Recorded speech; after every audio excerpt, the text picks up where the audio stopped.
안녕하세요. 천천히 걷는 것을 좋아하는 천로로입니다.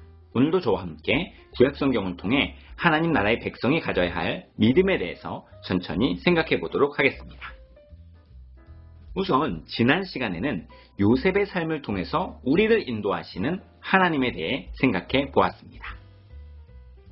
하나님께서는 우리를 화해의 자리로 인도하십니다. 요셉은 자신을 시기하고 미워해서 애굽의 종으로 팔아버렸던 형들과 다시 만나게 되었습니다. 요셉은 그 자리를 불평과 원망의 자리가 아닌 화해하는 자리로 만들었어요. 우리 인생에도 하나님께서 만나고 싶지 않은 사람을 만나게 하실 때가 있을 것입니다. 그때마다 굳게 닫혔던 마음을 내려놓고 그 자리를 화해의 자리로 만들어갈 수 있는 우리가 되기를 바랍니다. 하나님께서는 우리를 선한 길로 인도하십니다.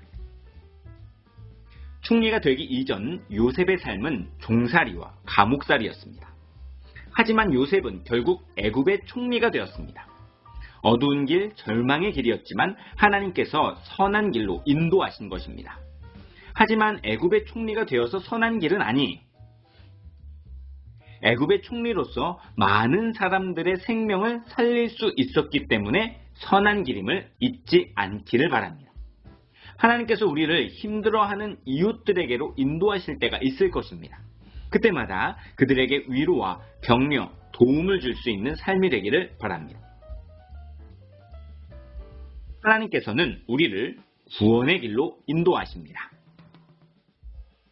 요셉의 삶을 통해서 야곱의 집안은 언약의 가문으로서의 사명을 다할 수 있었습니다. 요셉의 인생도 야곱의 인생도 우여곡절이 가득한 인생이었지만 하나님께서는 결국 모든 것을 합력해서 구원의 길로 인도하셨습니다.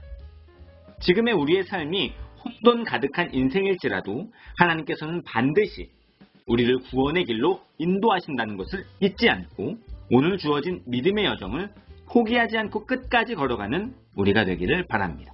또한 그 삶을 통해서 만나는 모든 사람들에게 구원의 길을 보여줄 수 있는 귀하고 복된 신앙생활을 할 수 있기를 소망합니다. 오늘은 모세의 부르심을 살펴보면서 하나님 나라의 백성으로 우리를 부르시는 하나님에 대해서 천천히 생각해 보도록 하겠습니다. 하나님은 우리의 상황과 형편을 모두 알고 계십니다. 요셉을 통해 애굽으로 이주한 야곱의 집안은 400년 동안 애굽에서 살게 됩니다. 그동안 이스라엘의 자손들은 번성해 갔어요.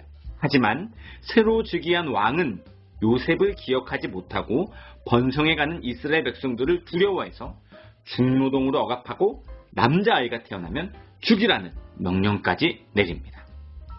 이스라엘 백성들은 애굽의 괴롭힘과 학대로 인해서 고통 속에 하루하루를 살아야 하는 절망의 시간을 보내고 있었습니다.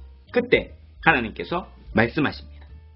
그 고통을 분명히 보았고 그 부르짖음을 들었으며 그 근심을 알고 있다. 그렇습니다. 하나님께서는 다 보고 계시고 다 듣고 계시며 모든 것을 알고 계십니다. 홀로 남겨진 듯한 상황 속에 계십니까? 아무도 내 아픔을 알아주지 않는다고 생각하나요? 울부짖음에 아무런 응답도 없어서 답답하게 생각되시나요? 아닙니다. 하나님께서는 다 알고 계십니다. 하나님께서는 다 듣고 계세요. 하나님께서는 모두 보고 계십니다.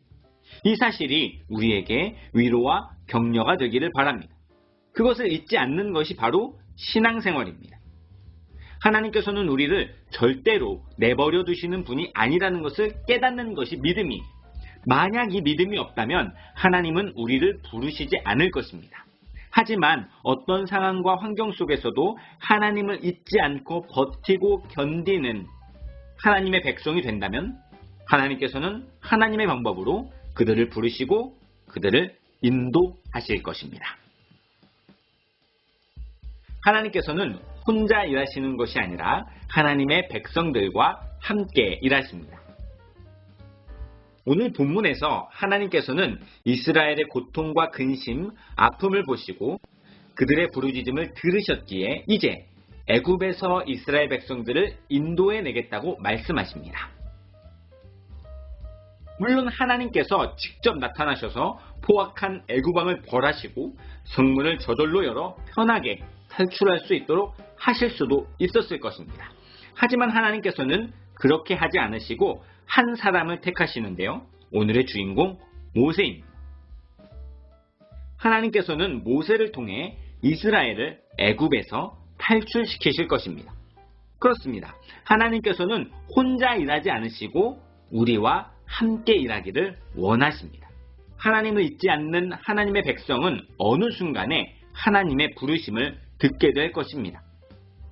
이 부르심은 어떤 일인가가 중요하지 않아요. 우리는 모세처럼 지도자로서의 부르심만을 중요하게 생각하는 경향이 있습니다. 아니에요. 하나님께서 부르시는 모든 자리가 중요합니다. 하나님께서 부르시기 때문에 중요한 것입니다.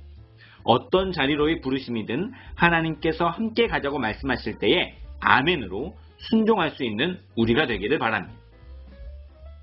사실 모세는 하나님의 부르심에 응답하기를 주저하였습니다. 자신의 무기력함을 고백했고 자신의 초라한 모습에 강한 거부감을 표현했던 것입니다. 당연합니다. 우리 자신을 바라보면 도무지 할 수 있는 일이 없어요.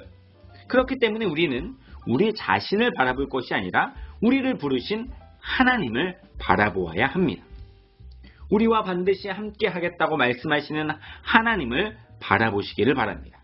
그 하나님을 바라보면서 나에게 허락하신 그 자리에서 하나님의 뜻에 순종하는 여러분들이 되기를 바랍니다. 하나님께서는 우리를 부르셔서 함께 하고 싶은 일이 있는데 그것은 바로 구원입니다. 하나님께서 모세를 부르신 것은 이스라엘 백성의 구원을 위해서였습니다. 사실 출애굽의 사건은 우리를 죄에서 건져내시는 그리스도의 구원 사역을 암시합니다. 즉 하나님의 부르심은 언제나 구원과 관계되어 있다는 것입니다. 우리는 종종 부르심, 소명에 대해서 너무 어렵게 생각합니다. 하나님께서 나를 통해서 하시기를 원하시는 일은 무엇일까? 이 길이 하나님께서 부르시는 길이 맞나? 다른 것을 해야 하는 것은 아닐까? 이런 고민들로 가득합니다. 물론 각자의 삶을 향한 하나님의 다양한 계획들을 알아가고 찾아가는 것은 중요합니다. 하지만 더 중요한 것이 있어요. 그것은 그 자리가 어떤 자리인가가 아니라 그 자리를 통해서 구원의 역사가 일어나느냐 그렇지 않느냐입니다. 하나님께서 기뻐하시는 것은 어떤 자리에서 성공하는 것이 아니에요. 돈을 많이 버는 것이 아닙니다. 그 자리가 어떤 자리든 상관없이 그 자리에서 복음이 전해지는 것을 가장 기뻐하십니다. 이것은 당장 되는 일이 아니에요. 이스라엘의 구원의 여정도 이제 시작입니다. 아직 10가지 재앙도 지나야 하고 돌고 도는 광야 생활도 40년을 보내야 합니다. 가나안 땅에 들어가서도 가나안의 7족속과 전쟁을 해야 했습니다. 이처럼 구원의 역사는 단숨에 되어지는 것이 아니에요. 구원의 역사는 긴 시간과 노력, 그 안에서 걸어가게 되는 믿음의 걸음들이 모여져서 만들어지는 것입니다.